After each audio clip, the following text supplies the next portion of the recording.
mga ka-brother, and also po sa aking Facebook Reels. Ito naman po ang inyong vlogger.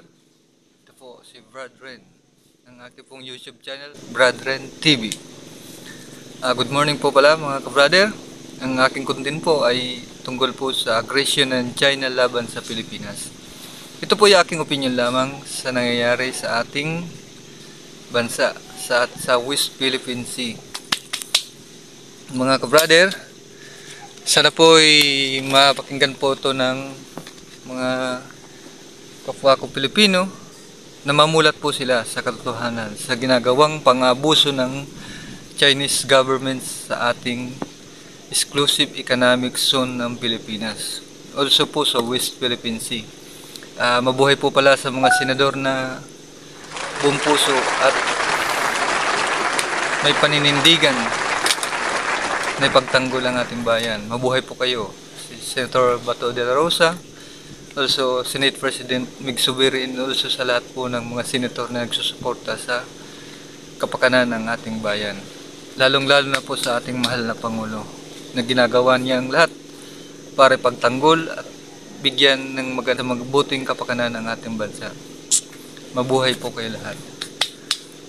Ang ito pong content na to ay naglalayon pong may publiko po ang aking opinion tungkol po sa West Philippine Sea. Ang West Philippine Sea po ay mayroon po tayong tinatawag na ECC o Exclusive Economic Zone na binigay po ng international law na para po ito'y ang bawat bansa ay may kanya-kanyang pag-ari or territorial water. Ito po yung aking opinion lamang. Kung may mali man po dito ay kayo lang po ba magpasensya. Mga ka-brother, sobra na po ang abuso ng ating katabing bansa o ang Chinese government sa atin. Para po tayong batang inaagawan ng laruan. Mabuti pa ngo yung bata dahil ang bata pag inagawan mo ng ganyang laruan, hanggang sa bato babatuhin ka para ipagtanggol ang kanyang pag-ari. Mga ka-brother, ito po yung aking opinion na nakikita ko po sa ibang Pilipino na ang iba po ay natatakot. Hindi po tayo nagkikipag-away. Hindi po tayo naghahamon ng gera o ano paman na bisig sa bisig o lakas sa lalakas. Ang atin lamang po ay kailangan po natin ipagtanggol. Porke po ba mayaman, malakas ang China ay papabayaan na lang natin? Ang Chinese government po o Chinese military, pag ito po ay pinabayaan natin para tayong pinakagat natin sa ating kamay, pati buong katawan natin ay kakagatin. Unang-una po, yun lamang mga isla ang kanilang paano sakupin. Ay paano?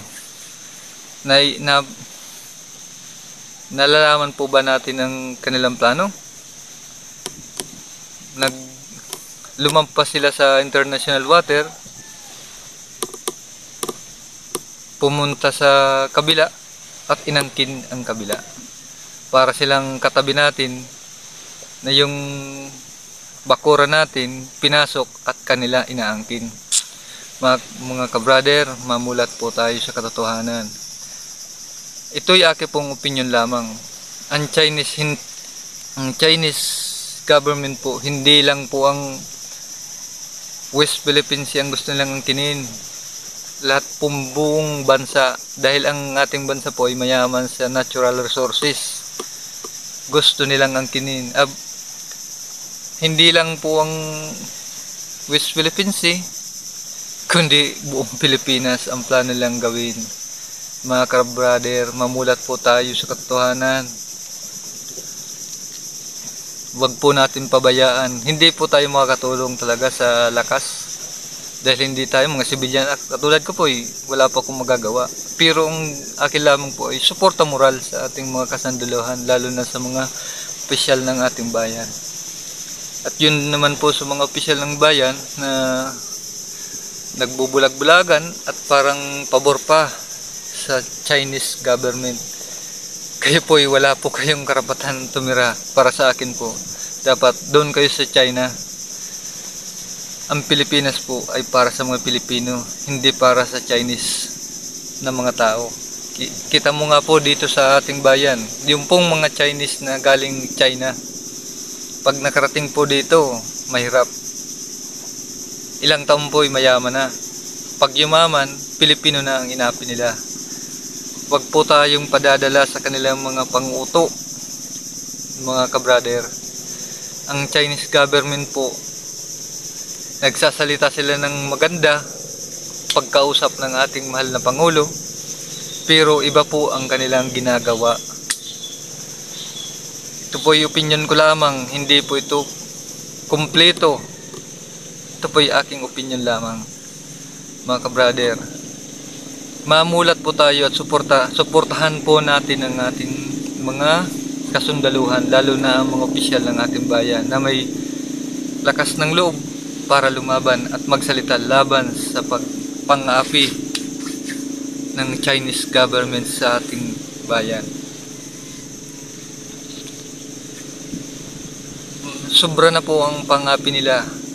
Huwag po tayong matakot. Porke pa po malakas sila, mayaman, ay wala na po tayong gagawin. Yung pong ang batang inagawa ng laruan, lalaban para ipagtanggol ang kanyang laruan. Tayo pa po kaya? Huwag po nating sayangin ang ginawa ng ating mga bayani noong una. Mga bayani po natin, ibinuhis po ang kanilang buhay para ipagtanggol ang ating bayan. At ngayon, paghihinaan tayo ng loob, huwag po nating sayangin. Ang bansang Pilipinas po, ang teritoryo ng Pilipinas ay para lamang po sa mga Pilipino. Hindi ito para sa mga singkit na dayuhan. Sila lamang po ang gumagawa niyan dito sa atin. Inapi sila noon unang panahon, nung panahon giyera, World War II. Inapi sila. Pero ngayon sila na rin ang nang-aapi. Ayaw nilang apihin, pero ginagawa nila ngayon dito sa ating bayan. Mga kabrader, alam ko po may mga bashers akong magko-comment ng kung ano-ano. Okay lang po sa akin. Ito po yung opinion ko lamang na kahit papano ilabas ko ang aking saloobin at suporta sa ating mga opisyal ng ating bayan. And also po, salamat po sa viewers and subscribe naman po sa aking channel at mabuhay po pala ang mga opisyal, ang mga senador pong naninindigan para ipaglaban ang ating bayan. Tama po ang sinabi ni Sir Bato de la Rosa na para tayong daga na takot sa pusa. Hindi po tayo naghahamon ng away, kundi kailangan din po natin ipagtanggol ang ating bayan. Mga ka-brother, salamat po and good luck and God bless po sa lahat.